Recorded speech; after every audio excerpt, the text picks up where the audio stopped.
Geordie boy, 0191 Geordie boy, inside outside Geordie boy. I said stop that Geordie boy. I'm a grime kid subbing and saying that I never heard bars from a Geordie boy. I'll take the mic, boss of the raid, but I'll still take I'm a Geordie boy. Doing bits for the 0191, love where I'm from, I just gotta go further. Don't wanna ride your wave, no surfer. On my own grind, I am no light worker. I spend all night patterning bars, so I'm ready for the stage when the moment comes. It's not that I want this, I need it. My name is Lamin Gibba. I am from the Gambia, West Africa. I have lived in the beautiful city of Newcastle for almost 8 years now. That means I classify myself as an adopted Geordie. Why man? This documentary is inspired by my 4-year-old son Jackson, whose mother is full Geordie. I want to understand what is it like to grow up mixed race in the Northeast. So I thought I would find out straight from the source. I have got a handful of mixed race Geordies here to tell their stories and share their experience.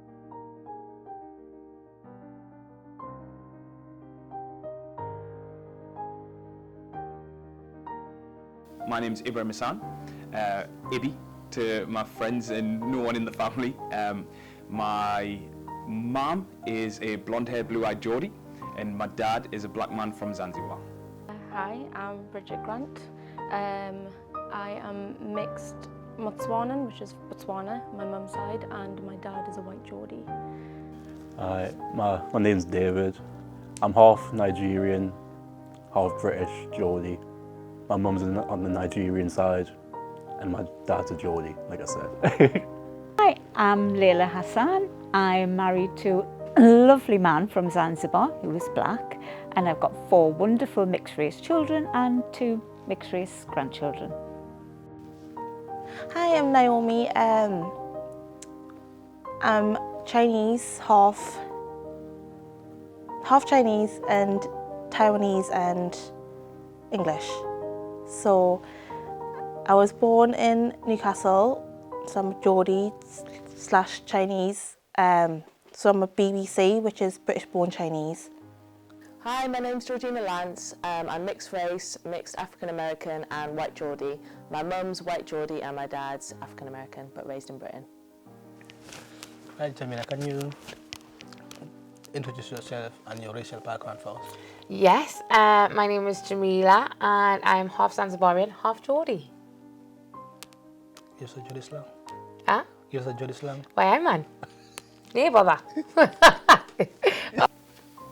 My name's Aston, I'm half Jamaican, quarter Indian, quarter English, and I'm a bar manager in Newcastle City Centre. Hi, my name's Ona, born and raised in Newcastle, mixed child of the world. I call myself sort of half white and half pretty much everything else.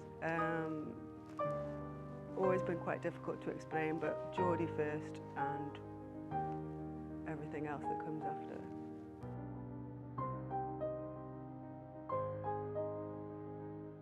Absolutely. Way I 100% Geordie through and through. Yeah, for sure. People say, like, I get mixed things about this. Like, some people are shocked that I'm from Newcastle. But like, some people say I sound really Geordie.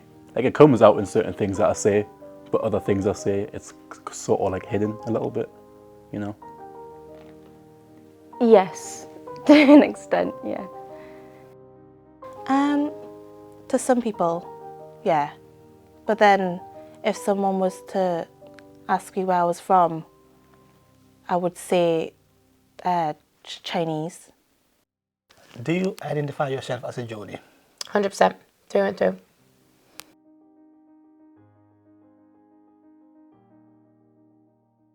The nicest thing about being a Geordie, how friendly we are. I'm very proud of that, travelling and seeing other places. Definitely, I'm a real Geordie. The nicest thing about being a Geordie has to be the people. You know, friendly, caring. You know, it's just the region as a whole. I love being here and couldn't imagine living anywhere else. Everyone always knows where you're from. The minute you talk, they're like, oh, you're a Geordie, aren't you? And I'm like, yeah. And I think that's always, you kind of feel as part of the community. What's the nice thing of being a Geordie? I think everyone's so lovely. Like, and I've had the chance to travel quite a lot, and I've spent a lot of time in London. And Geordies are the best, 100%.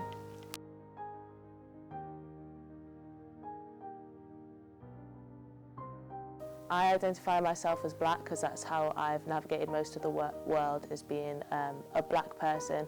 But within that identity, I do identify myself as mixed race because there are nuances to my experience as a black person, as someone being from mixed heritage. Mixed, for sure. Like, just half Nigerian, you know. I would say I'm black because sort of being like treated like a black person. Even though I'm mixed, you know, like all black people still sort of get treated like the same. Even if you're like mixed, you still get the same sort of like treatment as you would if I was like fully like Nigerian, you know.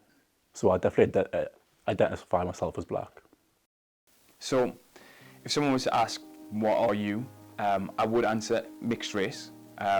And again, I would probably go on to generally elaborate and say, like, my dad's from Zanzibar, came here to study 40 years ago, and my mum is, as I said, a blonde-haired, blue-eyed Geordie, and I would say that's me, a mixed race man. What race do you identify yourself with? You know what? It's mad because I don't really identify myself with either. I never have been able to. That's a difficult question. I think if someone asked me, I would definitely identify more with my African side, but I didn't grow up with that culture that much, so I'm kind of smack down in the middle in that sense. When people ask me where I'm from, I always say I'm a child of the world. Geordie first, child of the world second, because I kind of find it difficult when people are asking where I'm from. I find it somewhat offensive when I say Newcastle and they're like, no, but really, where are you from? And it's essentially, where's the weird black bit, the bit that isn't you? So it's like, I can list Greek, Canadian, Spanish, a bit of Portuguese, but until I say Jamaican or African, there's like the miss bit. So I've always stuck with child of the world. I don't see myself as particularly any race.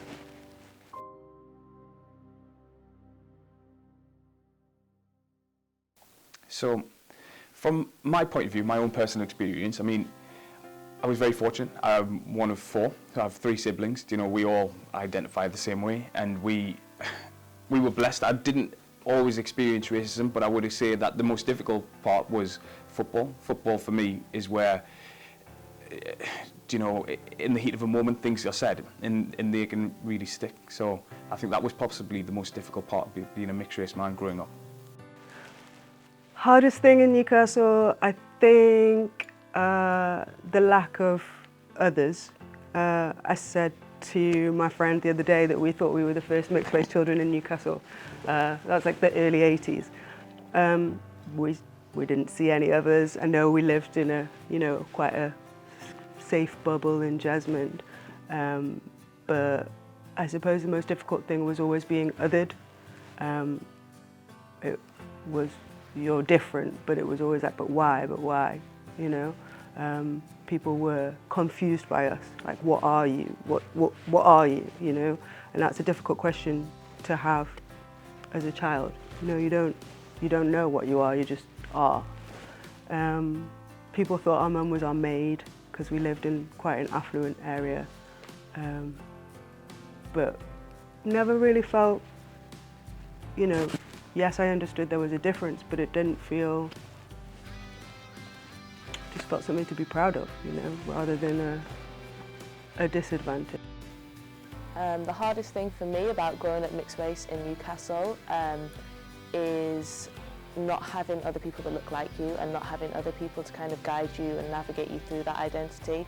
Obviously having 2 parents of different racial identities means that there's no one who can teach you about being mixed, so it can be very isolating and very lonely. So it wasn't hard when I was growing up. It wasn't until I was about maybe 16 that I didn't like being the only one.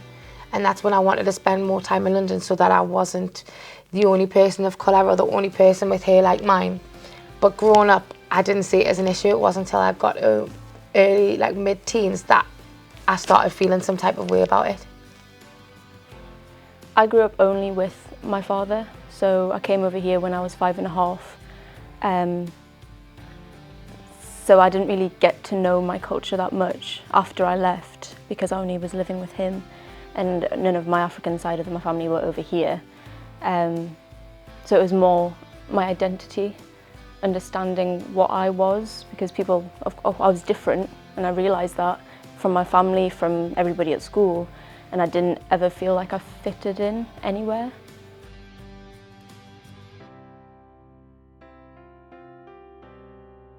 And Mixed Race Geordie, I mean, I would say the year-long tan, because obviously we don't have great weather. Having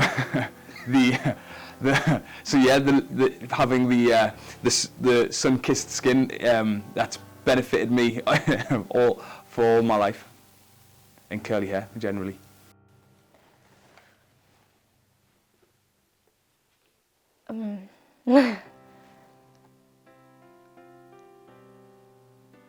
I think now I see more advantages. I think when I was growing up it was difficult, but like meeting my friends Georgina and Juliet, I joined the culture more, and I got to meet some amazing people within the arts that are black. So I think it took me a while, but then I started getting more opportunities. Once I turned about 16, I started having more opportunities within the area. I don't know about any other, really. Well, we're definitely very greedy, 100%, because I've got mates who are like, Jamila, what are you doing? Because we'll go in at Christmas, we'll go in for Easter, but we'll go in for Eid, so I'm very, very greedy. But I love it. I think it's perfect. I mean, I love the fact that my parents made the decision to include all of it, because I feel like we would have definitely felt more of a culture difference if it was something that we didn't celebrate. So it was normal. I know that my dad's side of the family, who I've got cousins who are the same age as me, they don't do Christmas, they don't do Easter, and I suppose it's normal for them, but it was never normal for us. Like, Christmas is a thing that we always have done. It's perfect, and I feel like I wouldn't have it any other way. And now I've got my own son, and I'm doing the exact same thing with him, and I wouldn't want to say, oh, we're Muslim, so we're not really going to do Christmas, or we're not going to do Easter. Like, we're still going to fight over Easter eggs, and I'm still going to steal a Galaxy one when you're asleep. Yeah, just experiencing like different cultures.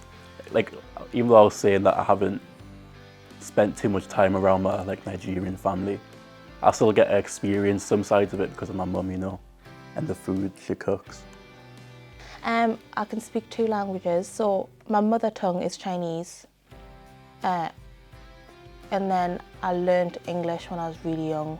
So when I was young, I went to Chinese school to learn to speak and write Chinese, and then when I got older, that's when my mum enrolled me in an English school so I could learn English as well, because we live in England. So I can speak, I'm bilingual.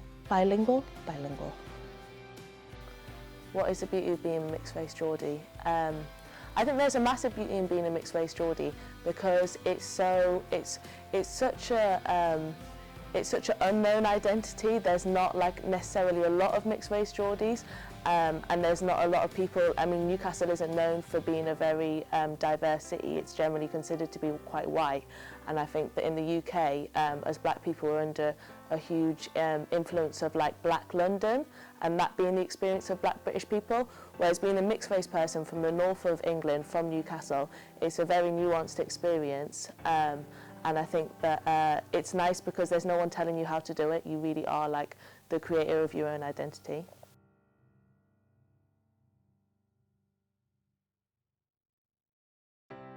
I think what you tended to have was this sort of stereotype, certainly from and this is my own experiences growing up, people assume that you will like R&B and hip hop, and once upon a time there was nightclubs the likes of C in Newcastle, and people would assume that's where you went for your nights out, regardless of whether or not you particularly loved R&B music. For me, I enjoy more house music and things like that, so for from that perspective, people would assume that you like R&B, and I did find myself going to them kind of venues because that's where people perceive that you should be, you know. So yeah, in certain instances, you know, from a cultural point of view, people assume that I'd like R&B and hip hop, and I think probably, you know, was inclined to go to them venues as such. Being mixed race, yes, I've had to do loads of things to fit in. It's called like code switching, and I constantly, when I shift, when I'm around white people, when I'm around black people, when I'm around mixed people, there is like a heavy expectation to fit in with other people's ideas of being mixed. So definitely you have to kind of act a certain way all the time, even in terms of the way that you look, the way that you dress, the way that you have your hair, natural hair, if you've got weave, whatever. And I think that I personally, at this point in my life, I feel most comfortable around black people and mixed people, because it's like they're people, but there's that less pressure of having to like reflect a whole race. You don't have to be, oh, I'm representing all of black people, I'm representing all of mixed people. You can be more authentic, you can just be yourself more. So if I didn't, so my friends, they were really like they were brought up as in like they would all go to like the park and drink and stuff, like when you were younger. So I felt like forced to kind of do that, to try and fit in. Because if I didn't, then I would kind of be like, oh, she's boring. Oh, she's probably want to go home, do her homework or something. Just the way my mum wanted me to do. But to try and fit in, I tried to like do what, like, please my friends at the time, and just do whatever they wanted to do, which was all the time. Have you ever done anything to fit in? Like maybe to fit in the white culture or to fit in the black culture? Have you ever done anything? Never, never. I feel like that comes down to the person. That we've always been taught to be confident. So I've always been confident in who I am, and I've never wanted to change. I've always been the loud one. I've always had the big hair, and I've never wanted to put it down. I've never wanted to quieten down. I've always loved who I am. And I've always been accepted by everyone for it. The way I talked, the way I acted with certain people. I think my family realised how I acted with my friends was very different from how I acted with them, and then different groups as well. So if I ever was around a predominantly black group of people, I acted so differently. And I noticed that in myself, which made it even harder to identify who I was. I'd say always. I grew up in a very white, middle-class surroundings. I was very aware that I was different.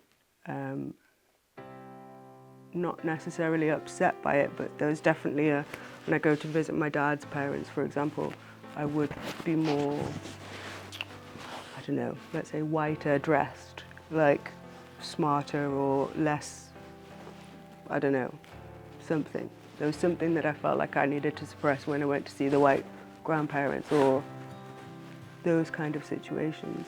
But we were around a lot of affluent people and money, and I can hold conversations. I didn't feel uncomfortable in white environments. But there was definitely always the other, and people wanting to touch your hair or whatever. Yeah.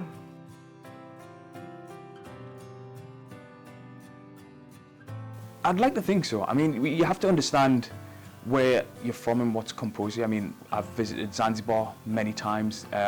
My wife and I we're having a child in 2 months' time. Our first holiday, or one of our first holidays, has got to be Zanzibar. You have to appreciate and understand where you're from.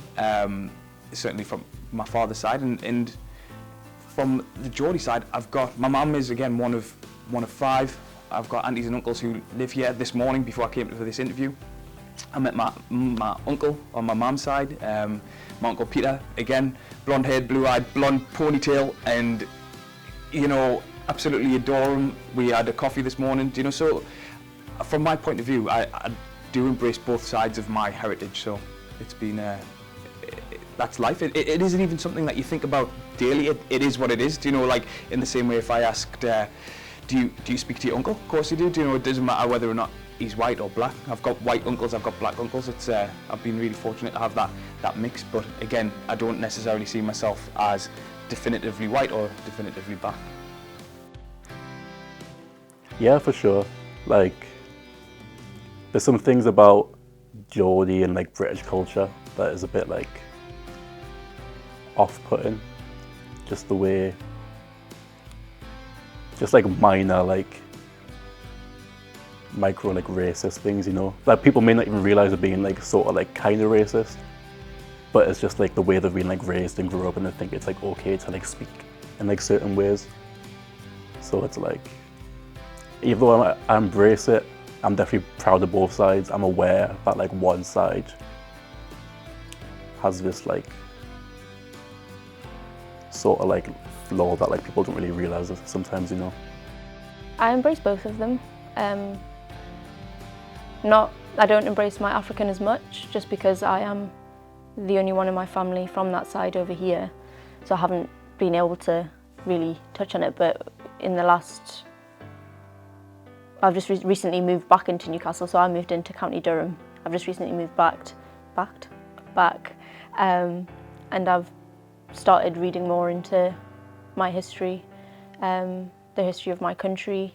I've got the dictionary, so I'm going to start learning the language again, because I completely lost that when I came over here.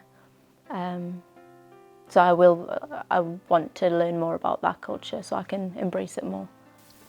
Absolutely, I embrace all the cultures. I think it'd be silly not to. I think it's part of my identity. It's not something I could ever change, and not something I could ever really want to change either. It's something that I absolutely would always honour and always be privileged to come from this kind of background, no matter what comes with it, the racism and the other like issues alongside it. I would always rather be my own character.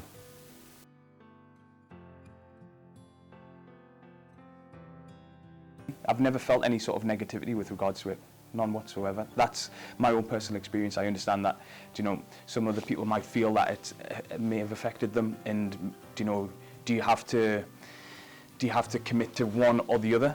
You can't be both. You have to say like, all right, I'm more white or I'm more black. But I've never felt that pressure on either side. I've been really fortunate and blessed to have grown up in such a loving and caring family and environment. Yes. I don't talk about race. I would talk about it to my African side if I phone them or anything, but I don't talk about race to my white side, which is difficult because I've suffered quite a lot of racism since I came to the UK, and I was never able to just go and cry about it, because they'd be like, well, was it really like that though? Or they would question me and invalidate what I was saying.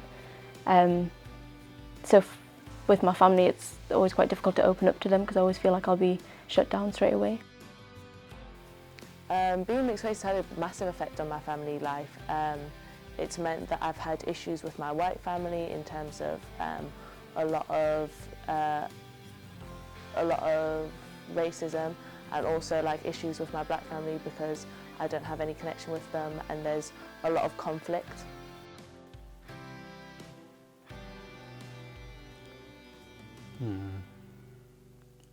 Yeah, well, I've only really experienced one sort of perspectives. Like, I've been in Nigeria before to visit my family, but I've never been there too many times. So like, I feel like there's a whole side of my family life I haven't really experienced properly. So I feel like I've got a very like one-sided perspective when it comes to like just like family life and experiencing like Nigerian culture. I don't really like speak to much of my dad's side very much. Like the family like sort of fell out. So like family's been like a pretty weird like touchy subject like all my life, you know. So especially with my mum, she doesn't understand the whole like growing up and drinking. Because most of my friends were English, so I would do what they do and go out drinking, whereas my mum would really strongly disagree on that. I think just the way she was brought up.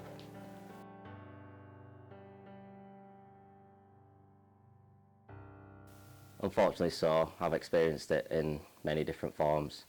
It's very hard to say all the specific points because it seems to be on a daily basis, and whether it's just outright full-blown racism getting called racial slurs. It can also just be very casual and very tongue-in-cheek, and which also still quite hurts and still makes you feel quite small inside. And like I said, anything in between that, really. Ooh, which one? When I first came to the UK, there was a group of boys around my neighbourhood, and I think there was about 15 of them, all teenage boys. And every time we went out, they'd be waiting outside with their bikes or the scooters. They threw stones, threw eggs, called me all the racial slurs under the sun. I got chased home a few times. They broke our car, smashed windows in. Yeah, and they I was never allowed to play out because of my own safety. Yes, I've been racially abused. I was raised in Alnwick, which is a really small town in Northumberland. It's very, very white. I was raised by my all-white family. Apart from my twin, I haven't got any other people of colour that I grew up around. So, like, I think I dealt with the brunt of a lot of racism because I was the only person of colour in most situations that I was in life, in dance school, in normal school, in clubs when I was growing up. So there was some overt racism in terms of name calling, N-word, that type of thing. And then there was obviously a lot of undertones of racism in terms of the attitude people take towards you. You know what? I'm so fortunate. I can honestly say I never have. I feel like the only thing that I ever thought would be a problem was the fact that I was Muslim. So I made the decision when I was I want to do music, I made the decision to just not use my second name because it's a very, very popular Muslim name, Hassan, so I just wanted to drop it. I remember the first time a flyer was done and it was Jamila Hassan, and I remember trying to get in touch with the guy and I was take off Hassan, take off Hassan. I was just have Jamila. And that was the only thing that I thought would be an issue. But now that I'm older, it doesn't matter as much. But when I was younger, that was something that I was weird about. But one of the biggest things was my friendship group. Looking back in hindsight, it was a very toxic group, but I didn't really realize at the time because it was so normal. But when I got away from it once I left school, I sort of realized there would be in situations where my friends would just throw racial slurs at me and call me a nigger and stuff like that. And what also did it is my friend would get called a packy and stuff, and then in return I would just call them fat or whatever, just because I didn't want to be that person that would be oh shit, don't call me that, it's upsetting me, you know. I didn't want to be that friend because it's you know, it's the lads type of shit, fucking toxic masculinity, you know. Just having to go along with it because you don't want to seem your feelings are being hurt.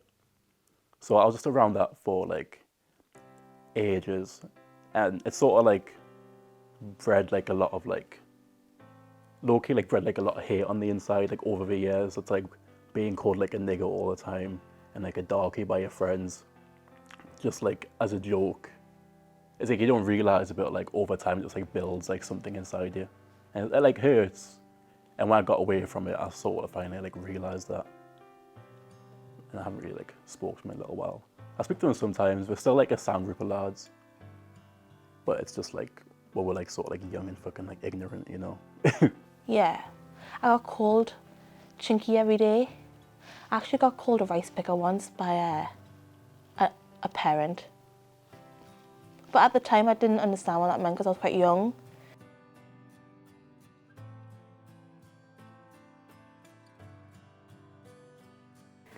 Oh wow, because they in turn would blame it on their parents too.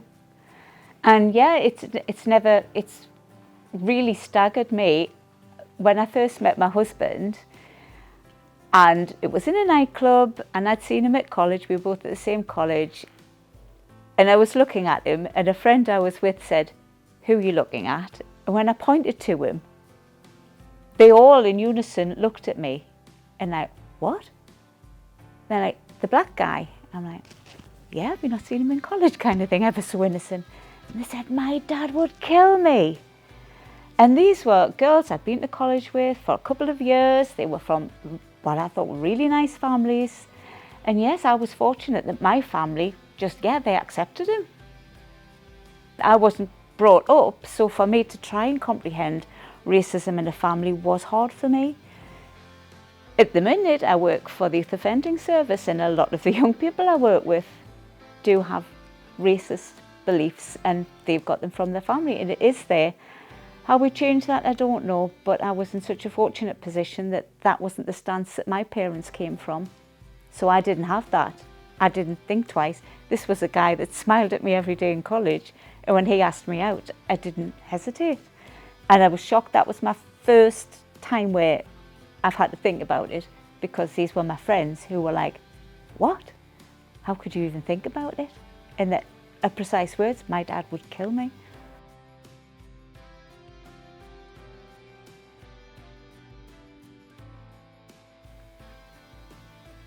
Don't let people push you around.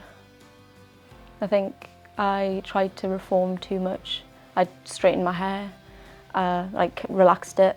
I went through a phase of like rubbing my skin to try and go lighter.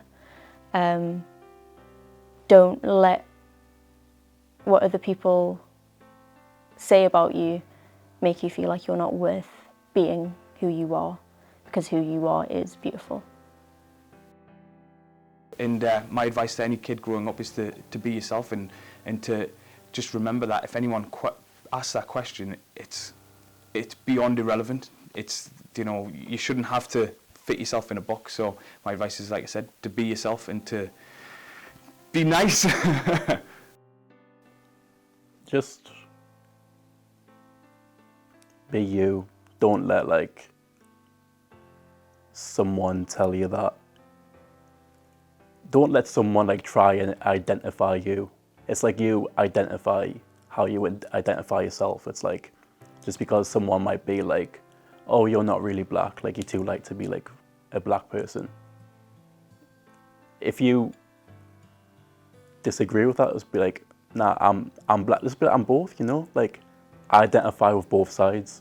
Don't let anyone try to like identify who you are. And don't like do shit to try and fit in if it doesn't feel right, you know, because it's just it doesn't end well doing all that stuff, you know. It doesn't end well. It's very like, it just leads to like toxic things, in my experience anyway. You know.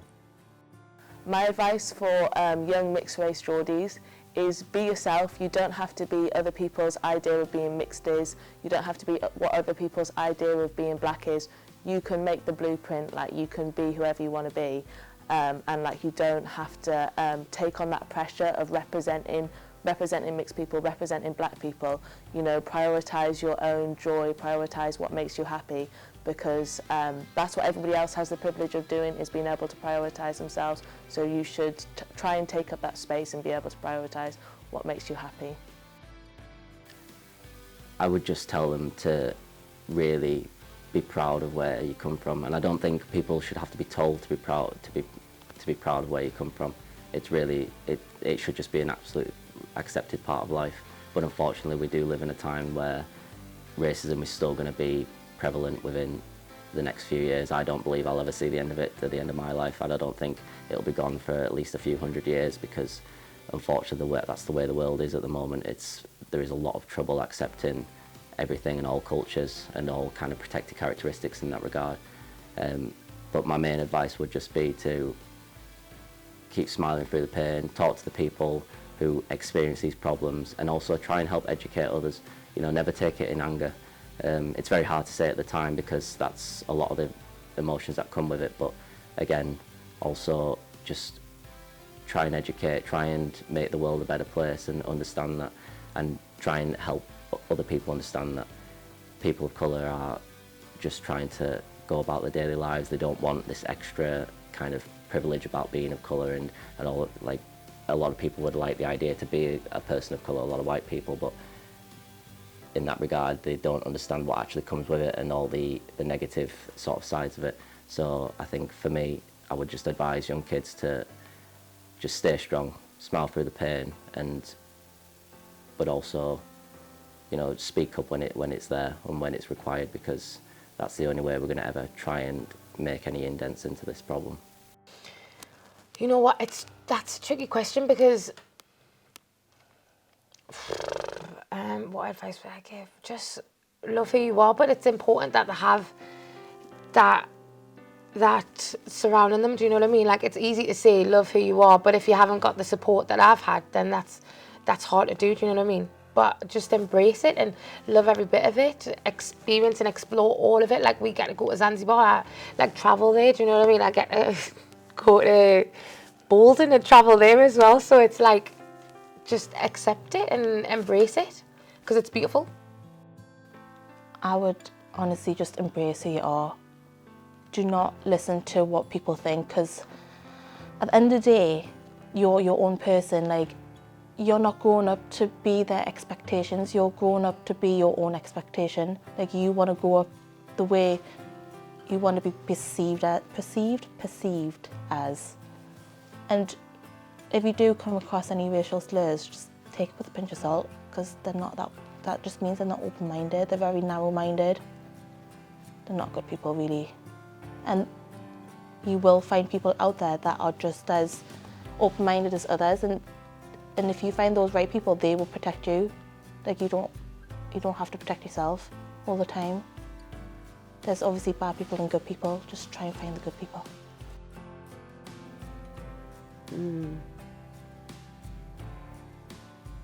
Well, it depends on their path, you know? Everyone has a different route. But for me, I feel like the most important thing is being able to get on with all people from all sections of society, high, low, whatever colours, class, creed, whatever it is. Ultimately, that's the goal. It's like any issues that anyone has with someone else is essentially their issues. And, you know, I hope other people can help them sort those issues out so that they don't feel threatened or vulnerable or whatever it is that those other people make them feel. It's like, I don't want to be scary to you. It's not my intention. I'm just here. It's okay, you know? And I think that, yeah, but maybe that's, I don't know, maybe that's a terrible thing, you know? You should be traversing both sides constantly for the rest of your life. So why don't we just be you? After hearing all these wonderful stories, I want myself and Jackson's mother to work together to prepare Jackson for the tougher parts of life, but also help him build a strong connection with both cultures as something for him to be proud of. This is going to take some time and effort, but we can do it.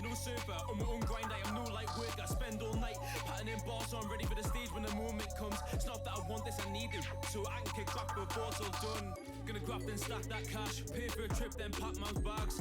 Don't talk about packing the strap, cause I ain't got now in a black man bag. MCs don't back that chat, cause they couldn't get a track back like that when I'm on stage.